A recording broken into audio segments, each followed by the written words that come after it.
আমরা যারা নতুন রাজনীতি করতে এসেছি আমরাও নানাভাবে নানা মানুষের আচরণে কষ্ট পেয়েছি, কখনো কখনো আমরাও দিশা হারিয়েছি। আমাদের এই নতুনদের কর্মকাণ্ড অনেকের কাছে সমালোচিত হয়েছে। আমরা একটা জিনিস লক্ষ্য করেছি, পুরাতন রাজনীতির ব্যাপারে এদেশের মানুষের প্রত্যেকের একটা মোহভঙ্গ হয়েছে এবং খুবই বিরক্তি মানুষের মধ্যে দেখা দিয়েছে, যার প্রেক্ষিতে সকলেই চান একটা নতুন রাজনৈতিক বন্দোবস্ত আসুক।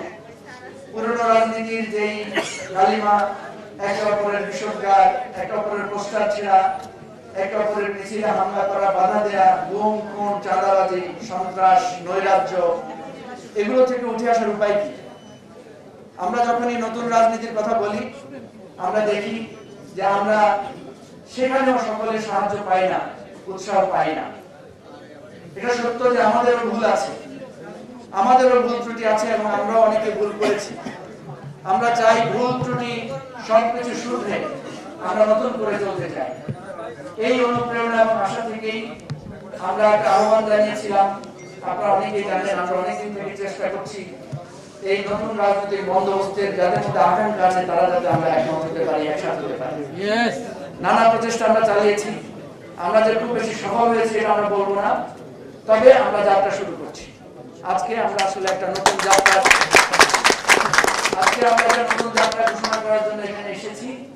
এটা এমন না যে আমরা সবকিছু গুছিয়ে আজকে আপনাদের সামনে উপস্থিত হয়েছি, বরং বলতে পারেন যে আমরা অনেক চেষ্টার পর একটা উদ্যোগের সাহসের জায়গায় দাঁড়িয়ে আজকে আপনাদের সামনে আমরা ঘোষণা করছি যে আমরা একটা জুলাই অভ্যুত্থানের অঙ্গীকার, প্রত্যাশা এবং জুলাই অভ্যুত্থানের ভিত্তিতে বাংলাদেশকে একটা নতুন রাজনৈতিক দিশা দেওয়ার জন্য আমরা প্রাথমিকভাবে তিনটা দল আজকে এখানে হাতে হাত মিলিয়ে আপনাদের সামনে এসে দাঁড়িয়েছি। এবং এখান থেকে আমরা আহ্বান করছি সকলকে যারা এই নতুন রাজনীতির সূচনা করতে চান। আমি একটা কথা আপনাদেরকে বলি, পুরানো রাজনীতি দিয়ে কিন্তু পুরানো রাজনীতির ফ্যাসিবাদকে দমন করা যায় নাই, পরাজিত করা যায় নাই।